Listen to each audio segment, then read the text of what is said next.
Índia e Paquistão, duas potências nucleares à beira de uma guerra total, uma fronteira marcada por sangue, religião e orgulho nacional. E agora, o mundo inteiro prende a respiração. A Índia lançou uma ofensiva militar de larga escala contra alvos dentro do Paquistão. E isso não foi apenas mais uma troca de tiros na fronteira. Foi um ataque coordenado, com mísseis, drones e aviões de guerra. A Índia está declarando guerra. O governo indiano confirmou a operação e deixou claro: isso é só o começo. Do outro lado, o Paquistão reagiu com fúria. Em pronunciamento oficial, prometeu revidar com força total e declarou alerta máximo em todo o país.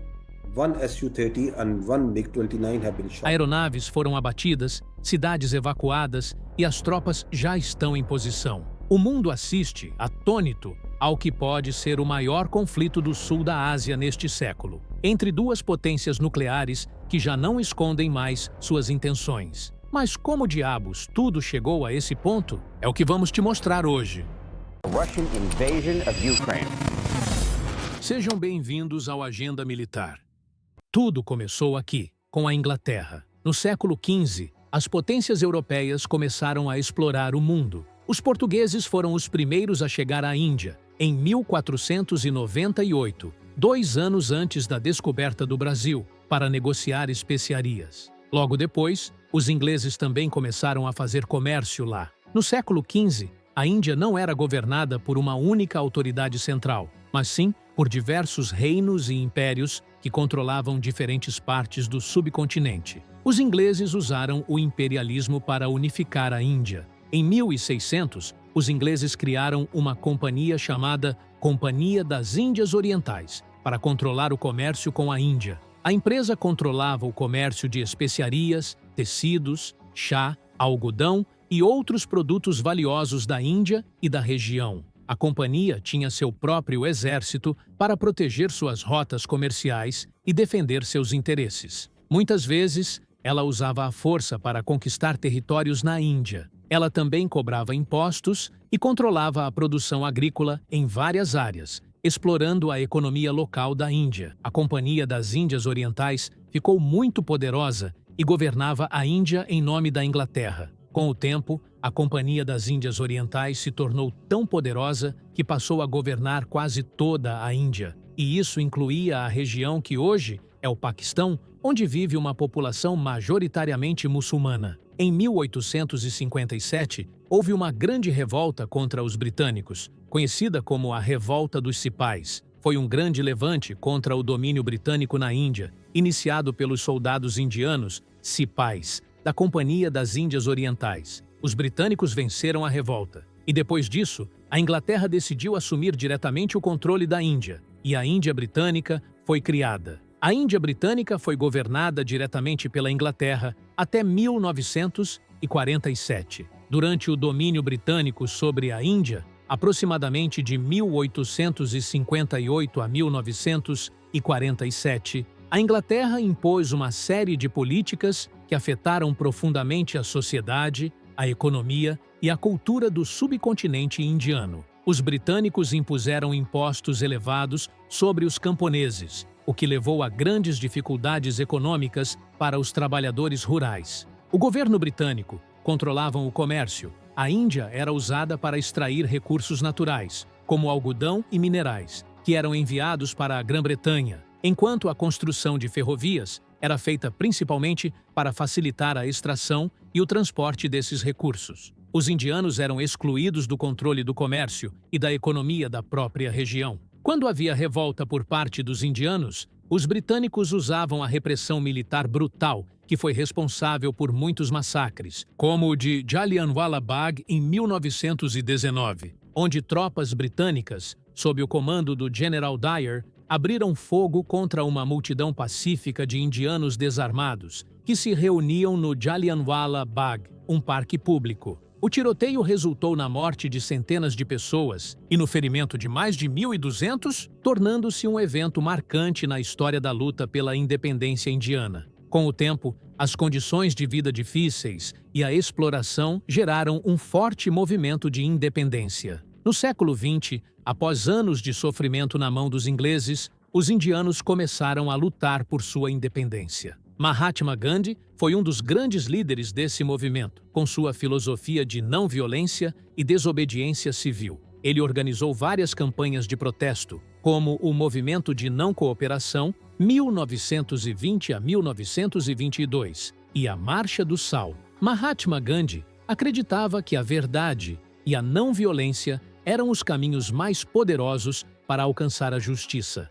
mesmo que os ingleses não fossem nem um pouco pacíficos. O movimento ganhou enorme apoio popular, com manifestações, greves e boicotes aos produtos britânicos. Gandhi e outros líderes foram presos várias vezes, mas a resistência continuou. A Segunda Guerra Mundial, que durou de 1939 a 1945, enfraqueceu a Inglaterra, tanto militar quanto economicamente, o que deu uma oportunidade para os indianos pressionarem ainda mais por sua independência. Com o fim da guerra, a Inglaterra estava em uma situação econômica muito difícil e sem recursos para manter seu império. Além disso, a pressão interna dos indianos por independência, junto com a situação política global, como a escassez de recursos pós-guerra, forçou os britânicos a aceitarem a independência. Mas precisamos lembrar que, graças ao imperialismo inglês, muçulmanos também habitavam aquela região da Índia sob domínio da Inglaterra. Os muçulmanos queriam um país só para eles, pois achavam que não poderiam viver em paz com os hindus. Então, os britânicos decidiram dividir a Índia em 2 países antes de dar a independência. Um pedaço de terra, onde estavam as regiões com o maior número de muçulmanos, foi transformado no Paquistão. O nome Paquistão é um acrônimo formado por letras iniciais de várias regiões que faziam parte do novo país. Ele inclui P de Punjab, A de Afeganistão, K de Caxemira, S de Sindh, Tan de Balutistão. Essa divisão foi feita de forma rápida pelos britânicos e causou muita violência. Muitas pessoas foram forçadas a mudar de país, o que gerou muitos conflitos e mortes. A divisão da fronteira foi feita às pressas pelos britânicos, sem entender bem a realidade local. Cidades, vilas e até famílias ficaram divididas. Cerca de 10 a 15 milhões de pessoas cruzaram as novas fronteiras. Muçulmanos fugiram da Índia para o Paquistão.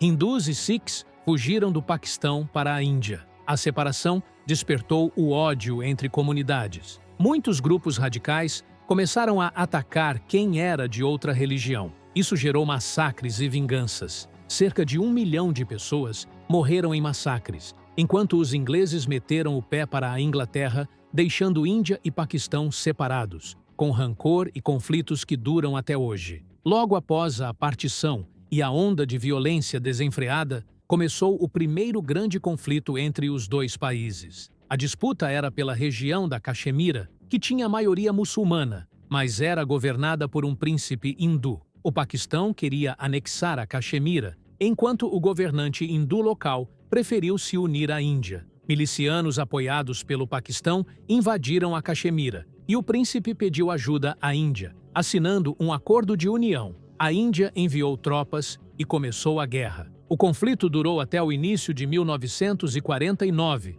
quando a ONU mediou um cessar-fogo. A Caxemira foi então dividida. Uma parte ficou com a Índia e outra com o Paquistão. Mesmo com o fim da guerra, a disputa nunca foi resolvida. Índia e Paquistão ainda brigam pela região e a Caxemira continua sendo um dos pontos mais tensos do mundo. Desde então, ocorreram mais 3 guerras entre os 2 países e inúmeros confrontos menores. Mas a tensão aumentou novamente em abril de 2020, quando um ataque terrorista em Pahalgam, na Caxemira do lado indiano, matou 26 turistas hindus. A autoria do ataque foi reivindicada publicamente por um grupo chamado Frente de Resistência, ou FRT, uma organização com um longo histórico de ataques à Índia, incluindo o cerco de vários dias à cidade de Mumbai. Em 2.000 pessoas foram mortas e os ocidentais foram caçados.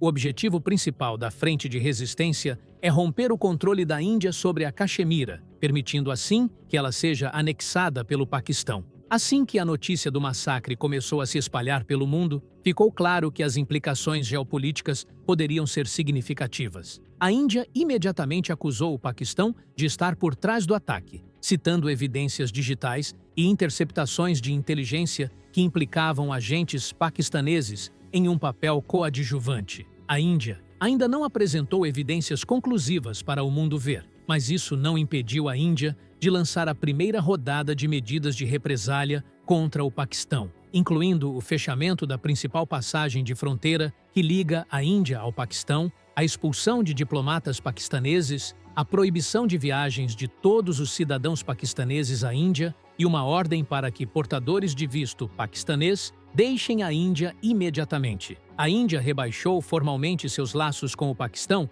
e divulgou informações sobre 3 suspeitos, 2 dos quais alega serem paquistaneses. Agora, a medida retaliatória mais importante, de longe, foi a suspensão de um acordo crucial chamado Tratado das Águas do Indo. A Índia cortou o fornecimento de água do rio Indo para o Paquistão. Para você ter uma ideia do desastre, a água do rio Indo representa cerca de 80% do abastecimento de água doce do Paquistão. O Paquistão depende fortemente dessas águas para a agricultura e abastecimento urbano.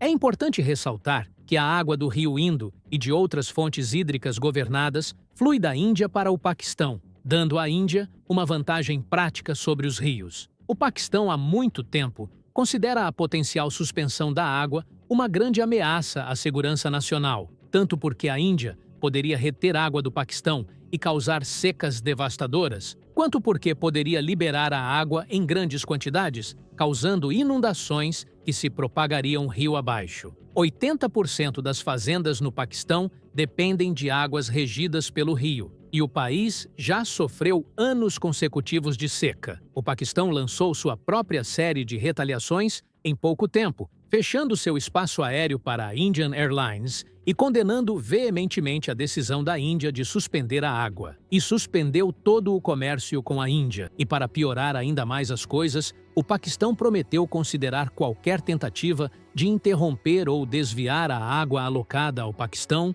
como um ato de guerra, que atrairia retaliação militar total do Paquistão. Então, a provocação começou. Durante a noite do dia 24, tropas de ambas as nações trocaram tiros através da linha de controle mutuamente acordada, particularmente em uma área chamada Vale do Lipa. Os tiroteios continuaram por várias noites, com soldados usando armas pequenas para atirar uns contra os outros em um número crescente de locais. Na noite do dia 26, o Paquistão mobilizou artilharia autopropulsada, enquanto a Índia enviou seu porta-aviões INS Vikrant do Mar Arábico. Além disso, o mais novo contra-torpedeiro de mísseis guiados da Índia, o Surat, realizou um teste de interceptação com mísseis de fogo real, abatendo um alvo próximo ao mar, demonstrando a prontidão militar da Índia. Os exercícios em andamento da Força Aérea Indiana se intensificaram e meios militares começaram a se movimentar rapidamente pelo país. Enquanto isso, na Caxemira, controlada pela Índia, as forças de segurança indianas reprimiram suspeitos de terrorismo, com conflitos que resultaram na morte de vários soldados e militantes até o momento. No processo, as forças de segurança destruíram as casas de pessoas suspeitas de envolvimento no ataque. E, finalmente, a Índia demonstrou sua disposição de interferir nas águas do Indo. A Índia liderou grande parte da água que estava armazenada em seu domínio em um rio chamado Jhelum. A água foi liberada de uma barragem sem aviso prévio, após fortes chuvas, enviando águas da enchente rio abaixo para a Caxemira ocupada pelo Paquistão. Os moradores conseguiram evacuar, e o Paquistão não fez nada. Não declarou guerra. Meio estranho, já que tinha ameaçado a Índia caso ela interferisse no rio. E a Índia não parou por aí. A Índia conduziu o Exercise Akraman, um exercício militar envolvendo caças Rafale e Su-30, focado em ataques de precisão e superioridade aérea. Além disso, em 5 de maio, o governo indiano anunciou exercícios de defesa civil em 7 estados, incluindo simulações de ataques aéreos e evacuações, medidas não vistas desde 1971. E então, no dia 6 de maio, a Índia lançou a Operação Sindoor, realizando ataques aéreos diretos com mísseis contra 9 alvos no território paquistani e na Caxemira, administrada pelo Paquistão. O governo de Nova Delhi fez questão de frisar que os alvos foram cuidadosamente selecionados para evitar uma escalada ainda maior no conflito. Entre os locais atingidos estavam Muzaffarabad, capital da parte da Kashmir, administrada pelo Paquistão, a cidade de Kotli, também na mesma região, e Bahawalpur, na província de Punjab. Do lado indiano, a retórica era de firmeza, com o Ministério Indiano da Defesa informando estar cumprindo seu compromisso de responsabilizar os culpados. A resposta paquistanesa foi rápida. Foguetes paquistaneses foram disparados contra posições indianas ao longo da linha de controle. 3 civis morreram do lado indiano. É a primeira troca de fogo declarada entre os dois países desde 2019. O Paquistão diz que derrubou 5 aeronaves indianas. A Índia só confirmou a queda de 3 jatos, todos dentro do seu território. Há relatos não confirmados de que um dos pilotos foi capturado, mas até agora, nenhuma das partes divulgou provas. A tensão aumentou tanto que a Índia ativou seu exercício nacional de defesa civil, Operação Abhyas. Mais de 240 distritos participaram. Treinamento com sirenes, blackouts simulados, evacuação em massa, exercícios antiaéreos. Isso não é um ensaio qualquer. Isso é o país se preparando para uma guerra total. O clima nas ruas é de incerteza. A mídia indiana comemora os ataques como resposta justa e guerra ao terrorismo. No Paquistão, o tom é de revolta. O governo chamou os ataques de provocação deliberada. Os militares estão em alerta máximo. No meio disso tudo, o mundo segura a respiração. A ONU pediu contenção. Os Estados Unidos classificaram os ataques como lamentáveis e pediram diálogo. Por meio do secretário de Estado Marco Rubio, tentou intervir com telefonemas as lideranças de ambos os países, com o objetivo de conter uma escalada que muitos analistas consideram a mais grave em muitos anos. A China condenou a ação indiana e disse que ações unilaterais desestabilizam a região. E a Rússia, que mantém boas relações com os dois lados, apenas pediu calma. Sim, Putin pediu calma. Mas essa não é só mais uma briga entre vizinhos. Estamos falando de 2 países com armas nucleares. O menor erro, o menor cálculo mal feito, pode significar um conflito que ninguém consegue parar. Essa não é uma guerra aberta, ainda. Mas é o tipo de situação onde um drone abatido, um piloto morto, como a morte de um comandante, um bombardeio mal direcionado ou uma cidade civil atingida acidentalmente. É improvável, mas não impossível que uma guerra em larga escala aconteça. Se o Paquistão fizer um ataque mais agressivo, ou a Índia sofrer outro atentado de grande escala, Nova Delhi pode responder com força total. E se isso acontecer, estamos falando de 2 países com armas nucleares táticas, com histórico de guerra e zero confiança mútua. O resultado seria devastador para a região e perigoso para o mundo inteiro. O mais provável agora é que a situação continue em um estado de conflito contido, mas altamente volátil. Nenhum dos dois quer guerra total, mas nenhum quer parecer fraco. E o problema disso é que quem está no meio são os civis, nos vilarejos da Caxemira, nas cidades paquistanesas atingidas e nos campos militares perto da fronteira.